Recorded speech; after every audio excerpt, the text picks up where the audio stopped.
Yes, and welcome, America.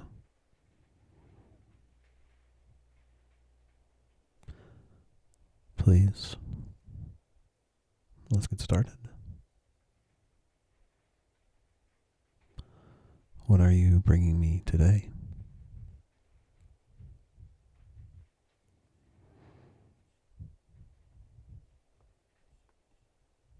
What is on the docket? What are what are people talking about?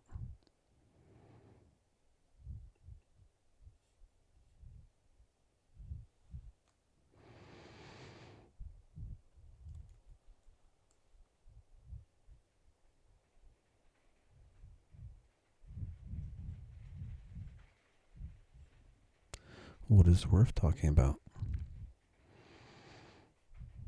Well, we can orient a little bit to our experience, if that feels all right. A little mic adjustment there.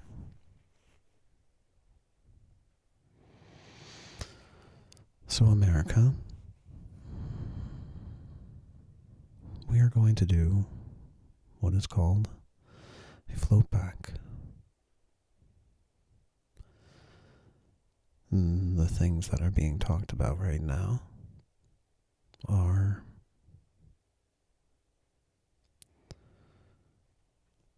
political and stacked. Stacked with intention and political motivation.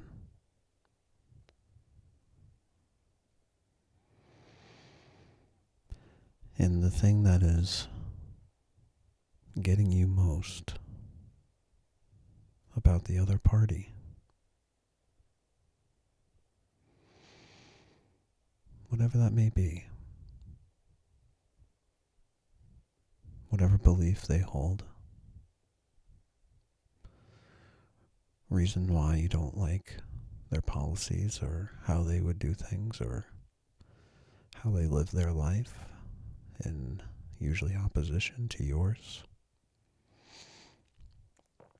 They have a different wisdom, philosophy that they live by. They are the implicitness of you.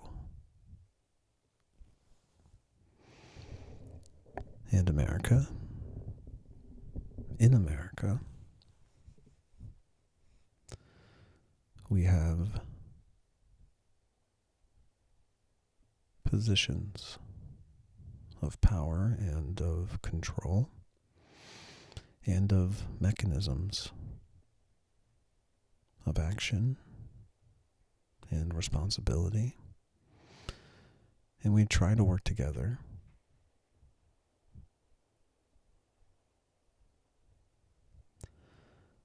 in the political separateness of why one person would be one way and another one would be another. As somebody who listens to both sides and the lives of both sides and has some education around the context of why people do what they do,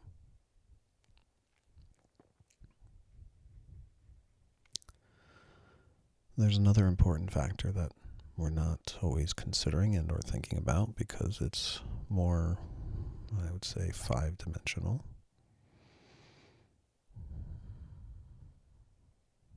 It's the ability to see past, present, and future in the context of now, how we got here, and where we're going, and who's in the car, and who's not.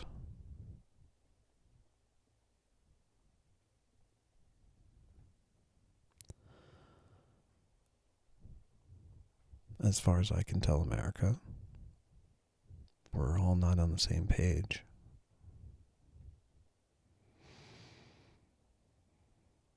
in the separation of political ideology and what gets you, thinking about where you feel that, whatever gets you about the other side. I want you to take a breath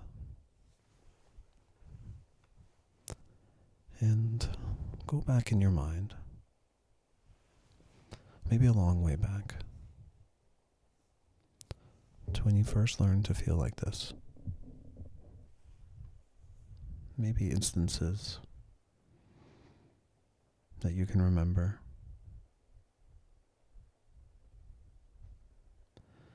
Maybe people that you remember. Maybe memories. And just noting what you're floating back.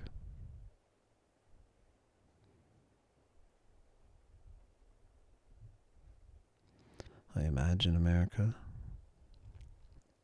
that you see other political races, other contenders vying for presidenthood.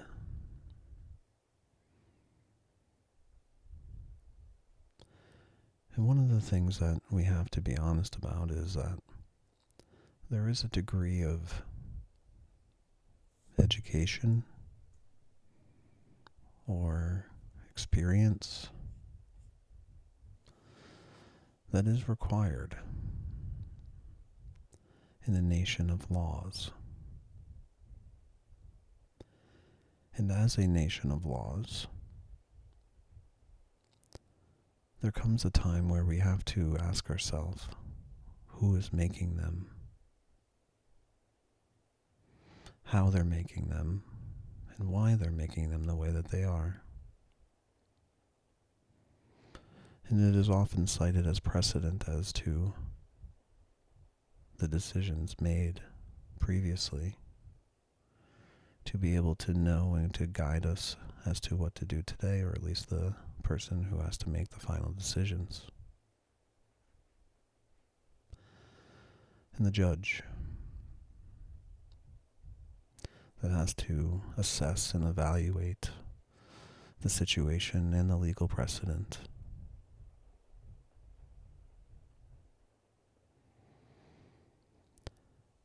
And if the law from psychology is the measure of the society and the culture, and we identify that in psychological research, what was identified was that ethics and morality were more developed than the law. In the Enlightenment ideals, the crossroad in history that they were able to capture, the understanding of what America as a newborn, the world and the life that it was going to have, the ability to predict what they would need from what they knew from America, from history. Up until that point, whatever books they were able to save and to salvage up and to hope that the translations were good enough that you could really capture the thoughts and the feelings of some of the greatest thinkers who were able to be captured in writing. And in 1595, you had the printing press.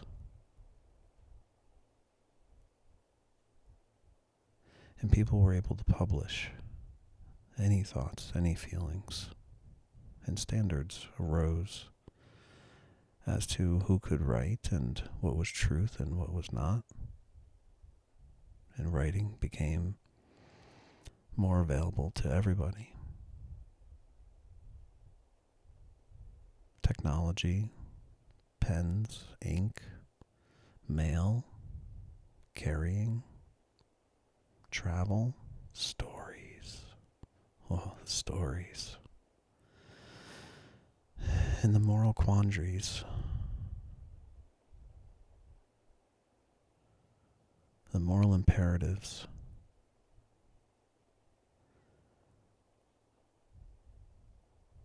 And for a glimpse, we had enough space and time as rulers of, or I would say a sibling to our parent nation, of which, why we had the time as a dominant culture, white, was afforded to us by on the backs of and the pain and the suffering of others. So we were able to develop past this and come up with some of the most clear language as to what a government should be, made for the people and by the people. Consensus. And right or wrong, it's what we have. And the ability to amend is what gives the law and the constitutional power. But yet, in certain circumstances nowadays, we find ourselves signing contracts or terms and agreements, and in order to use technology, we would have to have a law degree to read through everything. And the longer those lists, or like even to buy a car or a house, the precedent that we have to go through.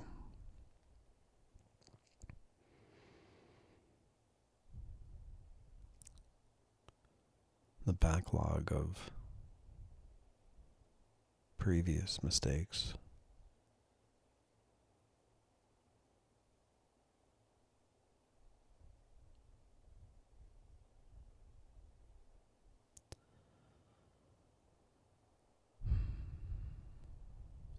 The ability to think you know what is good and are true or are right. Our rights as citizens, holding certain truths to be self-evident. Self suggests psychology. And psychology was not a thing. When we look at the framing of a nation of laws and the minds that they came from,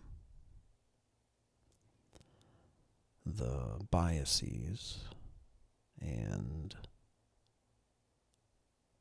insights are all rooted in their lived experience and what has been captured in whatever literature they could find, of which they had libraries, so they obviously were doing well enough.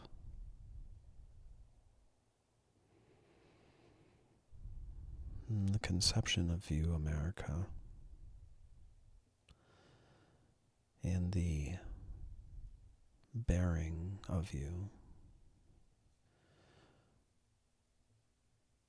really from Mother Earth, of all of her children colliding in the same place.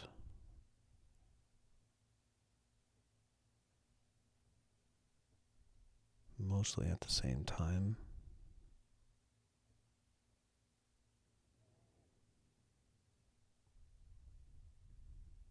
And like sperm around an egg. one gets through.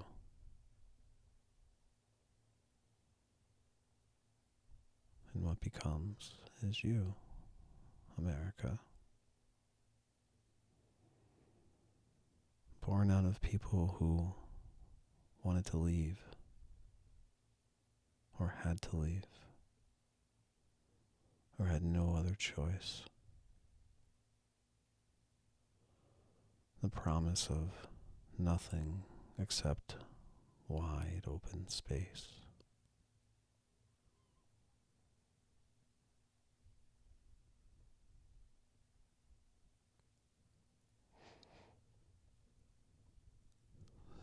And the decision to have a child was not really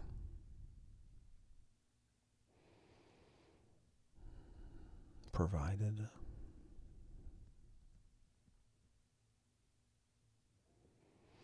It just happened.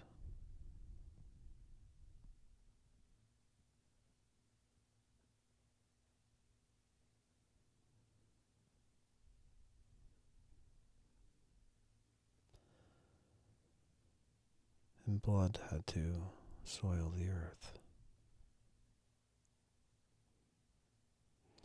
against our parent. And our parent was taxing us and not allowing us to have representation in the process. And taxes kept going up. Cost of living kept going up. Some were getting rich, some were not. The ability to collect taxes and create currency and money,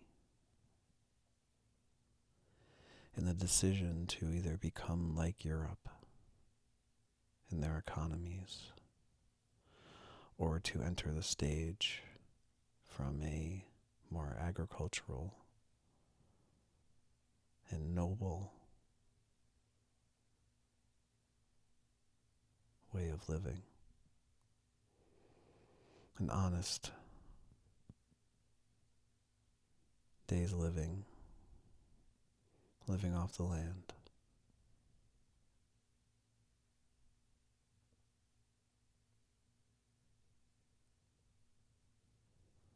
We could feed the world, Jefferson thought. And Madison tried to defend this way of life. And Hamilton argued against it. And for a capitalistic representative democracy. In the representative democracy was what we could do.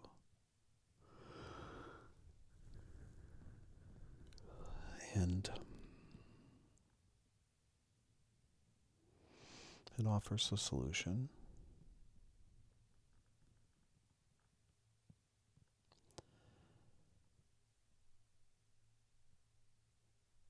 In the expansion, in the size, in the dependence on technology to fix our problems while also creating them.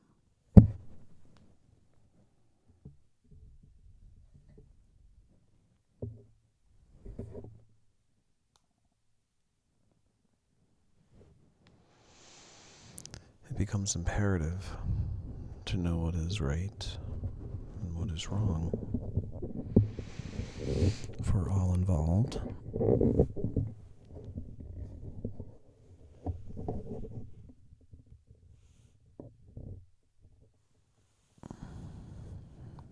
Because the reality of it is, a nation of laws is developmentally earlier, an earlier stage of moral development. And the nobility and the desire for nobility of an elite class that could sway opinions with facts or an interpretation of facts, one that suited the outcome of maintaining a status quo at all costs. But then psychology comes into the story, and science, and evidence.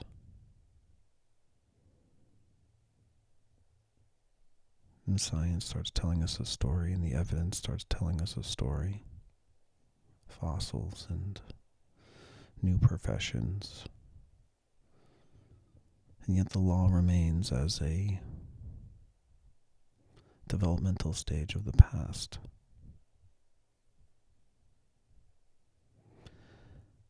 And there must be a type of person that goes into these. I am a fan of Dan Carlin and Hardcore History podcast. Check it out.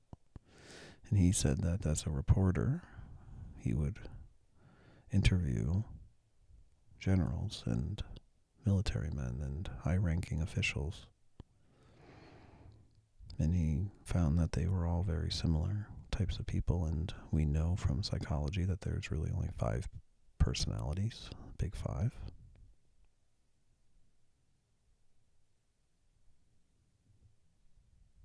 And so certain personalities are going to go towards certain professions.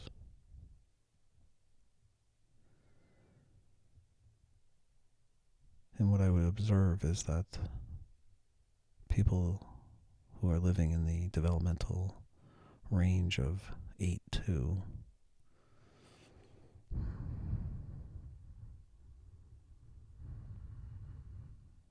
16, we'll say. 7 to 14, maybe more accurate. But that developmental stage from Piaget, as far as cognitive development, and then moral development with Kohlberg, we start to see a different story of our society emerge and who is who. In a recent paper, McKay and Correal, 2024,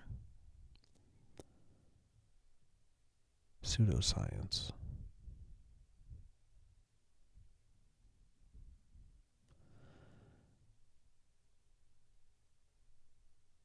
I wrote a paper in response to it.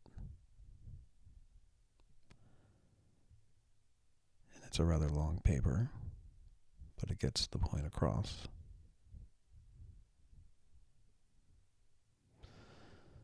And the point is, pseudo is fake. And a part of the conclusion, I think, was that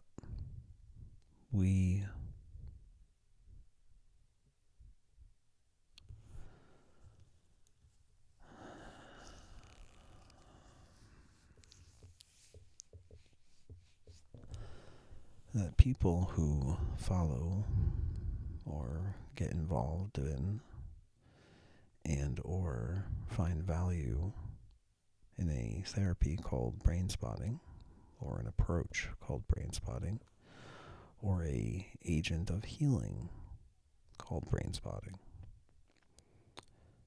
would be uninformed and gullible, for lack of a better term, and that there are a certain type of people who would do those things. And as that certain type of person, I have to question the certain type of person that would write such a paper, particularly in the mounting evidence of the body being the unconscious.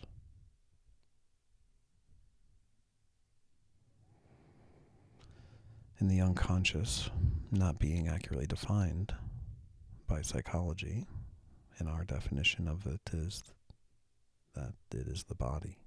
The physical body is the psychological unconscious.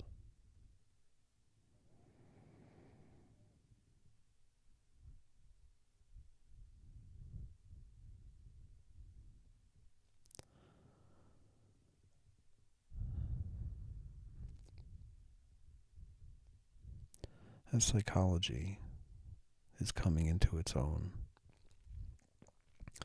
and we have the justification in the behaviors of bureaucratic rhetoric, the language of tyranny and authoritarianism and abuse.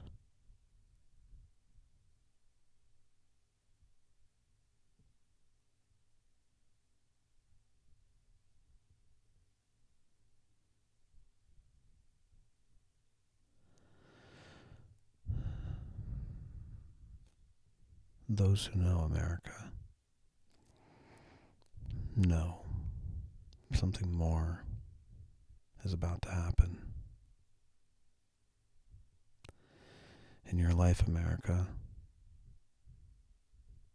you may have thought you saw it all, but your past is hidden behind a wall of amnesia. And the stories that you have told pale in comparison to the ones that you didn't or weren't really ready to. But other people are telling their side. In America, you've become your parents. And you're coming to me. And I'm coming to you. I'm meeting you where you're at.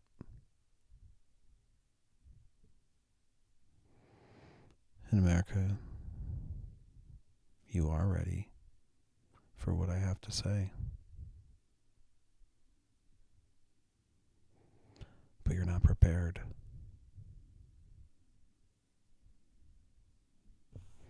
You have not reached the point of regulation and the ability to stay in the conversation. Your mind is slipping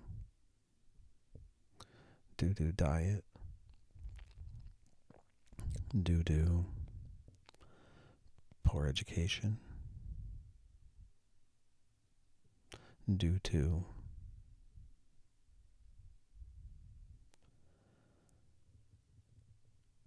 being addicted to conveniences that do the work for you, so you can have more time to consume other things. And somehow you make a living. And when we start looking at the professions and who makes what and what they do, banking,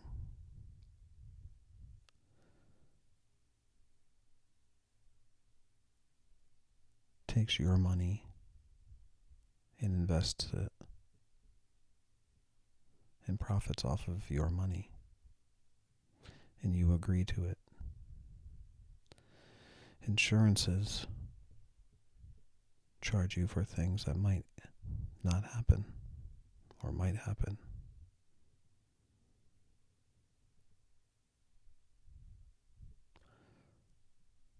Lawyers charge you for navigating a system that is not able to self-correct, not able to amend in direct time, is developmentally delayed,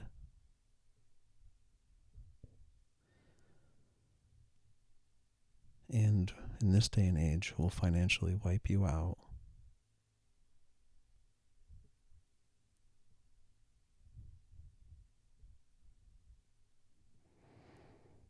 if you get involved in it.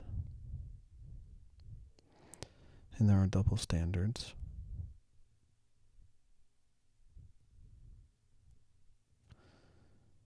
Even in medicine,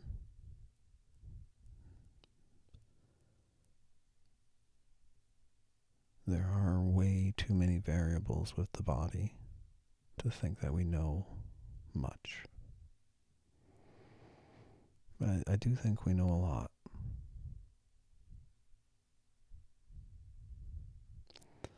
But medicines and the practice of medicine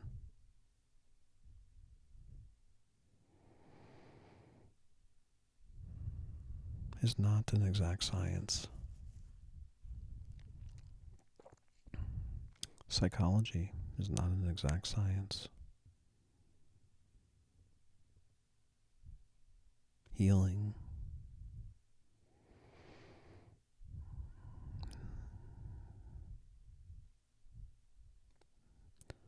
I would say healing is. And the ability to heal is the ability to listen to the critiques of others upon who we identify as, or what we find ourselves good at. And that pays for our ability to stay here.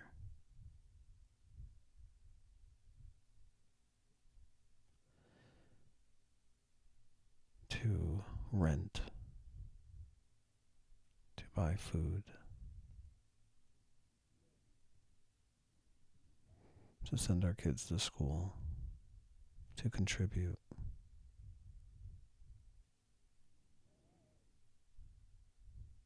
And we contribute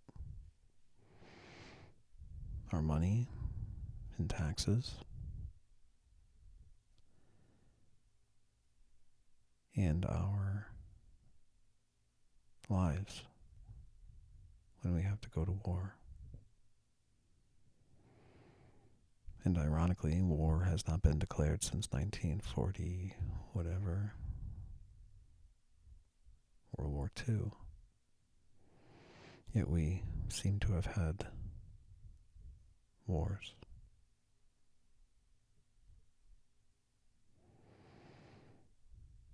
And the point is that while the law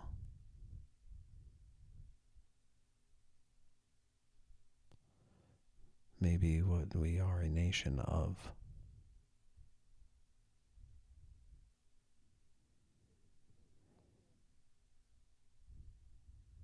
the need to develop and grow past those is the ability to look into our past and heal the memories.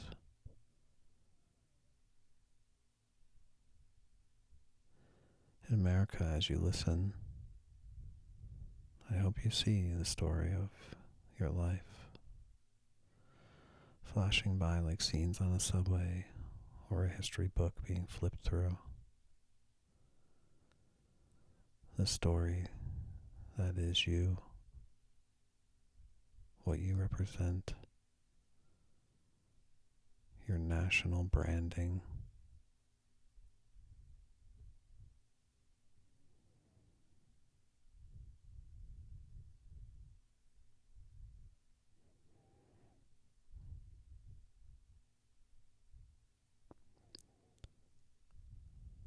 with your birth, America, you change the world. You matter and you exist.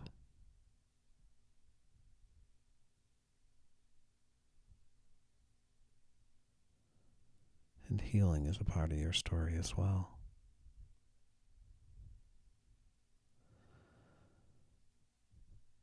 The traditional wisdom is to heal from the memories and the pain of the past in order to grow a new future. And psychologically, we tend to feel better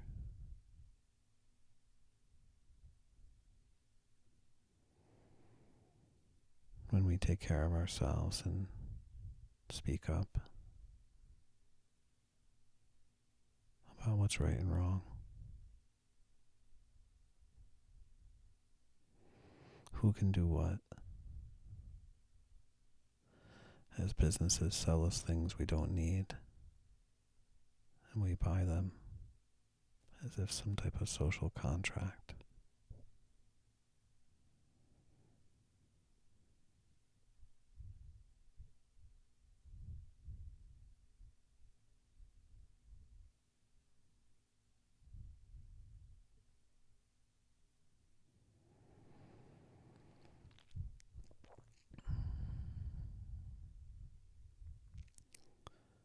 And as a nation of laws, America, the laws need updating. The professions need updating. Their moral ethics need updating. Their vision needs updating as a result of our research. And we will stand by that as you continue to learn from our model and our way of being.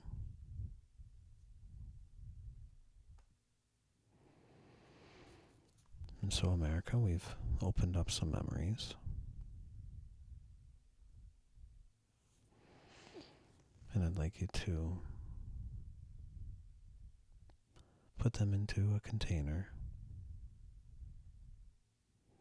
a strong container that can hold them.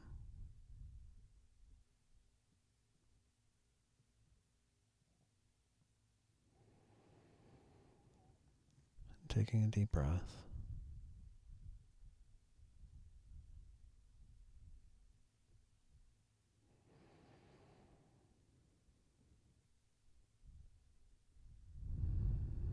And breathing it out.